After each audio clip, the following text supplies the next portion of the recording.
ಶ್ರೀ ಗುರುಭ್ಯೋ ನಮಃ. ಹರಿ ಓಂ. ಜಯ ಜಯ ಜಗತ್ರಾಣ ಜಗದೊಳಗೆ ಸುತ್ರಾಣ ಅಖಿಲ ಗುಣಸದ್ಧಾಮ ಮಧ್ವನಾಮ. ಶ್ರೀ ಶ್ರೀಪಾದರಾಜರ ಮುಖ್ಯ ಪ್ರಾಣದೇವರ ಅತಿಶಯಿತವಾದಂಥ ಮಹಿಮೆಯನ್ನು ತಿಳಿಯುವ ಮಧ್ವನಾಮದಲ್ಲಿ ಯಾವರು ನಮ್ಮ ದೇಹದ ಒಳಗೆ ಹೊರಗೆ ಇದ್ದು ಎಲ್ಲ ರೀತಿಯ ರಕ್ಷಣೆಯನ್ನು ಮಾಡ್ತಿದ್ದಾರೋ ಅಂತಹ ಮುಖ್ಯ ಪ್ರಾಣದೇವರ ಚಿಂತನೆಗಾಗಿ ನಾವು ಅತ್ಯಲ್ಪವಾದ ಪ್ರಯತ್ನವನ್ನು ಮಾಡ್ತಾ ಇದ್ದೇವೆ. ಪ್ರಾಣದೇವರ ಪ್ರಾಣ ಅಪಾನ ವ್ಯಾನ ಉದಾನ ರೂಪಗಳು ನಮ್ಮ ಪಿಂಡಾಂಡದ ಒಳಗೂ ಮತ್ತು ಹೊರಗೆ ಬ್ರಹ್ಮಾಂಡದ ಒಳಗೂ ಇದ್ದು ಹೇಗೆ ನಿರ್ವಹಣೆಯನ್ನು ಮಾಡ್ತಿದ್ದಾರೆ ಎನ್ನುವ ಚಿಂತನೆಯನ್ನು ನಾವು ಯಥಾಶಕ್ತಿಯಾಗಿ ಮಾಡಿದ್ದೇವೆ. ಸಮಾನರೂಪಿ ಮುಖ್ಯ ಪ್ರಾಣದೇವರು ಮಾಡುವ ವ್ಯಾಪಾರಗಳು ಹೇಗೆ? ವ್ಯಾಪಾರ ಅಂದರೆ ಚೇಷ್ಟೆ, ಕ್ರಿಯಾಶೀಲವಾದಂತಹ ಕೆಲಸಗಳು ಹೇಗಿರ್ತವೆ? ದೇಹದ ಒಳಗೆ ಸಮಾನರೂಪಿ ಮುಖ್ಯ ಪ್ರಾಣದೇವರು ದೇಹದಲ್ಲಿರುವಂಥ ಪ್ರಾಣ ಅಪಾನಗಳ ಮಧ್ಯದಲ್ಲಿ ಅಂದರೆ ನಾಭಿ ಪ್ರದೇಶದಲ್ಲಿ ಸಮಾನ ನಾಮಕ ಮುಖ್ಯ ಪ್ರಾಣದೇವರಿರ್ತಾರೆ. ಅವರು ನಾವು ತಿಂದಿರುವಂತಹ ಪದಾರ್ಥವನ್ನು, ನಾವೇನು ಭೋಜನವನ್ನು ಮಾಡಿರ್ತೇವೆ, ಆ ಭೋಜನ ಮಾಡಿದಂಥ ಪದಾರ್ಥವನ್ನು, ಅನ್ನವನ್ನು ಶಕ್ತಿ ರೂಪವನ್ನಾಗಿಸಿ ಶರೀರದ ಎಲ್ಲ ಭಾಗಗಳಿಗೆ, ಎಲ್ಲ ಅವಯವಗಳಿಗೆ ಅದನ್ನು ಸಮಾನವಾಗಿ ಹಂಚುತ್ತಾರೆ. ಮಧ್ಯೇತು ಸಮಾನಃ ಅಂತ ಷಟ್ಪ್ರಶ್ನೋಪನಿಷತ್ ಹೇಳ್ತಾ ಇದೆ. ಇದು ದೇಹದ ಒಳಗೆ ಅವರು ಮಾಡುವ ಕೆಲಸ. ಪ್ರಾಣ ಅಪಾನ ವ್ಯಾನ ಉದಾನರ ಮಧ್ಯದಲ್ಲಿರುವ ಸಮಾನರೂಪಿ ಮುಖ್ಯ ಪ್ರಾಣದೇವರು ನಾವು ತಿನ್ನುವ ಪದಾರ್ಥಗಳನ್ನು ಶಕ್ತಿ ರೂಪವನ್ನಾಗಿಸಿ ಅದನ್ನು ಮಾರ್ಪಾಟು ಮಾಡಿ ಶಕ್ತಿ ರೂಪದಲ್ಲಿ ಎಲ್ಲ ಭಾಗಗಳಿಗೆ, ಎಲ್ಲ ಅವಯವಗಳಿಗೆ ಅದನ್ನು ಹಂಚುತ್ತಾರೆ ಸಮಾನವಾಗಿ. ಪರಿಣಾಮವಾಗಿ ನಮ್ಮ ದೇಹ ಶಕ್ತಿಯುತವಾದಂಥದ್ದಾಗತ್ತೆ. ಇನ್ನು ದೇಹದ ಹೊರಗೆ ಇದೇ ಸಮಾನರೂಪಿ ಮುಖ್ಯ ಪ್ರಾಣದೇವರು ಹೊರಭಾಗದಲ್ಲಿ ಆಕಾಶದಲ್ಲಿದ್ದು ಅದಕ್ಕೆ ಬೇಕಾದ ಗುಣಧರ್ಮಗಳನ್ನು ನಿರ್ವಹಣೆ ಮಾಡ್ತಾರೆ. ಇದು ಯದಾಕಾಶ ಸಸಮಾನಃ ಅನ್ನುವಂಥ ಮಾತಿಂದ ನೋಡ್ತೇವೆ ನಾವು. ಒಟ್ಟಿನಲ್ಲಿ ನಮ್ಮ ಕಣ್ಣು, ಕಿವಿ, ಮೂಗು, ನಾಲಿಗೆ, ಚರ್ಮ, ಮನಸ್ಸು, ಬುದ್ಧಿ ಎನ್ನುವಂಥ 7 ಇಂದ್ರಿಯಗಳು ಮತ್ತು ಬೇರೆ ಬೇರೆ ಅಂಗಗಳು ಎಲ್ಲವೂ ಕೂಡ ತಮ್ಮ ತಮ್ಮ ಕೆಲಸದಲ್ಲಿ ಪ್ರವೃತ್ತ ಆಗಬೇಕಾದರೆ ಅವುಗಳಿಗೆ ಶಕ್ತಿ ಬೇಕು.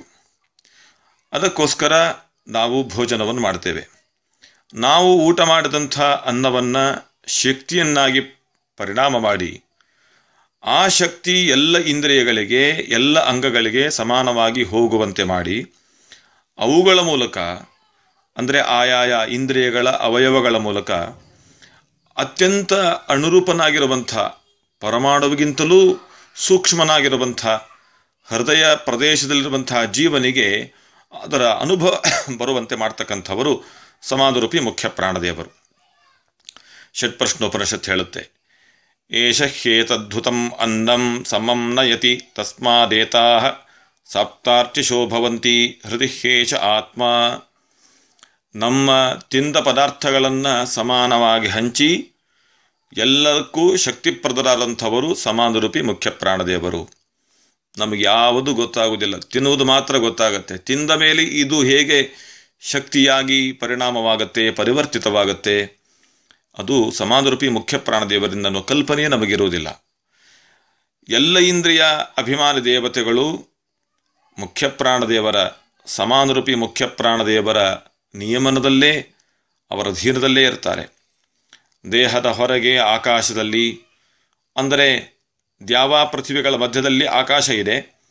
ಆ ಆಕಾಶದಲ್ಲಿದ್ದು ಸರ್ವರಿಗೂ ಸಮಾನವಾಗಿ ಅವಕಾಶ ಮಾಡಿ ಕೊಡುವುದರಿಂದಲೇ ಅದಕ್ಕೆ ಆಕಾಶ ಅಂತ ಹೆಸರು. ಅಂಥ ಆಕಾಶದ ಗುಣಧರ್ಮಗಳನ್ನು ನಿಯಮನೆ ಮಾಡ್ತಕ್ಕಂಥವರು, ಅದನ್ನು ಇವತ್ತಿನ ಭಾಷೆಯಲ್ಲಿ ಹೇಳಿದರೆ ಕಂಟ್ರೋಲ್ ಮಾಡ್ತಕ್ಕಂಥವರು ಸಮಾನರೂಪಿ ಮುಖ್ಯ ಪ್ರಾಣದೇವರು. ಪಂಚರೂಪಿ ಈ ಮುಖ್ಯ ಪ್ರಾಣದೇವರ ಮಹಿಮೆಯನ್ನು ಯಾರು ಚೆನ್ನಾಗಿ ತಿಳ್ಕೊಳ್ತಾರೋ ಅವರು ಪಾರತ್ರಿಕವಾದ ಸಾಧನೆಯನ್ನು ಮತ್ತು ಐಹಿಕವಾದ ಸಾಧನೆಯನ್ನು ಚೆನ್ನಾಗಿ ಪಡೀತಾರೆ, ಫಲವನ್ನು ಪಡೀತಾರೆ. ಮೋಕ್ಷವನ್ನು ಪಡೀತಾರೆ ಅಂತ ಅರ್ಥ.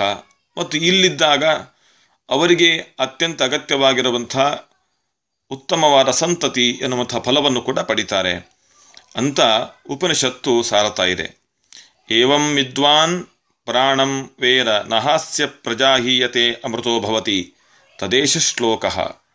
ಉತ್ಪತ್ತಿ ಮಾಯತಿಂ ಸ್ಥಾನಂ ವಿಭುತ್ವಂ ಚೈವ ಪಂಚದ ಆಧ್ಯಾತ್ಮಂ ಚೈವ ಪ್ರಾಣಸ್ಯ ವಿಜ್ಞಾಯ ಅಮೃತಮಶ್ನುತೆ ವಿಜ್ಞಾಯಾಮೃತಮಶ್ನುತ ಇತಿ ಅಂತ ಉಪನಿಷತ್ತು ಪ್ರಾಚೀನವಾದ ಶ್ರುತಿಗಳ ಸಮ್ಮತಿಯನ್ನು ಕೂಡ ಹೇಳ್ತಾ, ಮುಖ್ಯ ಪ್ರಾಣದೇವರಿಂದಲೇ ನಮ್ಮ ದೇಹದ ಒಳಗೂ ಹೊರಗೂ ನಿರ್ವಹಣೆ ಆಗ್ತಾ ಇದೆ.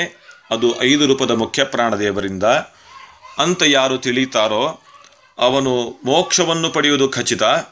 ಮತ್ತು ಇಲ್ಲಿದ್ದಾಗ ಬೇಕಾದ ಸಂಪತ್ತು ಮತ್ತು ಸಂತತಿಯನ್ನು ತಪ್ಪದೇ ಪಡೀತಾರೆ. ಸಂತತಿ ವೃದ್ಧಿಯಾಗಬೇಕಾದರೆ ಮುಖ್ಯ ಪ್ರಾಣದೇವರ ಪೂರ್ಣ ಅನುಗ್ರಹ ಬೇಕು. ಇವತ್ತು ಪ್ರಾಣದೇವರ ಅನುಗ್ರಹವನ್ನು ಪಡೆಯದೆ ಸಂತತಿ ಬೇಕು ಅಂತ ನಿರೀಕ್ಷೆ ಮಾಡಿದರೆ ತಪ್ಪಾಗತ್ತೆ. ಮುಖ್ಯ ಪ್ರಾಣದೇವರ ದಯದಿಂದಲೇ ಸಂತತಿ ವೃದ್ಧಿಯಾಗುವುದು. ಅದರ ಚಿಂತನೆಯನ್ನು ನಾವು ಮಾಡಬೇಕು. ಹೇಗೆ ಅವರು ಎಲ್ಲದಕ್ಕೂ ಕಾರಣರಾಗ್ತಾರೆ? ಸುಪ್ತವಾಗಿದ್ದುಕೊಂಡು, ಅಂದರೆ ವ್ಯಕ್ತವಾಗಿ ಯಾರಿಗೂ ಗೊತ್ತಾಗದೆ ಒಳಗಿದ್ದುಕೊಂಡೇ ಎಲ್ಲ ರೀತಿಯ ಕೆಲಸವನ್ನು ಮಾಡುವಂಥ ಮಹೋಪಕಾರ್ಯಗಳು ಮುಖ್ಯ ಪ್ರಾಣದೇವರು. ಅದಕ್ಕೆ ಶ್ರೀಪಾದರಾಜರು ಹೇಳಿದ್ದು, ಆವವನು ದೇಹದ ಒಳ ಹೊರಗೆ ನಿಯಾಮಕನು. ದೇಹದ ಹೊರಭಾಗದಲ್ಲಿ ದೇಹದ ಒಳಭಾಗದಲ್ಲಿ ನಿಂತು ನಿರ್ವಹಣೆ ಮಾಡುವಂಥ ಅತ್ಯಂತ ಮಹೋನ್ನತ ವ್ಯಕ್ತಿತ್ವದ ದೇವತೆ ಮುಖ್ಯ ಪ್ರಾಣದೇವರು. ಅವರನ್ನು ತಿಳಿಬೇಕು ನಾವು ಅಂತ ಹೇಳ್ತಾರೆ. ಹೇಗೆ ನಿಯಮನೆ ಮಾಡ್ತಾರೆ? ದೇಹದ ಹೊರಭಾಗದಲ್ಲಿ ಒಳಭಾಗದಲ್ಲಿ ನಿಯಮನೆ ಮಾಡುವ ಕ್ರಮ ಹೇಗೆ ನಾವು ಸಂಕ್ಷಿಪ್ತವಾಗಿ ನೋಡಿದ್ದೇವೆ. ಕೆಲವು ಉಪನಿಷತ್ತುಗಳಲ್ಲಿ ಬಂದಂಥ ಆಖ್ಯಾಯಿಕೆಗಳನ್ನು ನೋಡ್ತಾ ಹೋದರೆ ಖಂಡಿತವಾಗಿ ಮುಖ್ಯ ಪ್ರಾಣದೇವರು ಎಷ್ಟು ವಿಸ್ತೃತವಾಗಿ ನಮ್ಮನ್ನು ರಕ್ಷಣೆ ಮಾಡ್ತಾ ಇದ್ದಾರೆ ಎನ್ನುವುದನ್ನು ನಾವು ತಿಳಿಬೇಕು. ತಿಳಿದಾಗಲೇ ಅವರಲ್ಲಿ ಆದರ ಶ್ರದ್ಧೆ ಬರುವುದಕ್ಕೆ ಸಾಧ್ಯ. ಅವರಿಂದ ಆದ ಉಪಕಾರವನ್ನು ನಾವು ಎಂದಿಗೂ ಮರೆಯಕೂಡದು. ಕೇವಲ ಇದು ಘೋಷಣೆ, ತಾತ್ಕಾಲಿಕವಾದ ಮಾತಾಗಬಾರದು. ಪ್ರತಿಕ್ಷಣದ ನಮ್ಮ ಜೀವನದ ಚರ್ಯೆಯಲ್ಲಿ ಆ ಮುಖ್ಯ ಪ್ರಾಣದೇವರ ಉಪಕಾರವನ್ನು ನೆನೆಸಬೇಕು. ಹೇಗೆ ಒಳಗೆ ಹೊರಗೆ ನಿಯಮನೆ ಮಾಡ್ತಾರೆ ಅನ್ನೋದನ್ನು ಉಪನಿಷತ್ತುಗಳು ಹೇಳ್ತಾ ಇವೆ. ನಾವು ಶ್ರೀಪಾದರಾಜರ ಒಂದು ಮಾತಿನಿಂದ 5 ರೂಪಗಳ ಚಿಂತನೆಯನ್ನು ಮಾಡಿದ್ದೇವೆ. ಮೂಲರೂಪಿ ಮುಖ್ಯ ಪ್ರಾಣದೇವರ ಅನುಗ್ರಹ, ಅವರ ಶಕ್ತಿ, ನಿರ್ದುಷ್ಟವಾದ ಸ್ವರೂಪ ಹೇಗಿದೆ ಅನ್ನೋ ಚಿಂತನೆ ಮಾಡಬೇಕು. ನಾಳೆ ಮಾಡೋಣ ಅಂತ ಹೇಳ್ತಾ ಶ್ರೀಕೃಷ್ಣಾರ್ಪಣವಸ್ತು, ಶ್ರೀಮಧ್ವೇಶಾರ್ಪಣವಸ್ತು.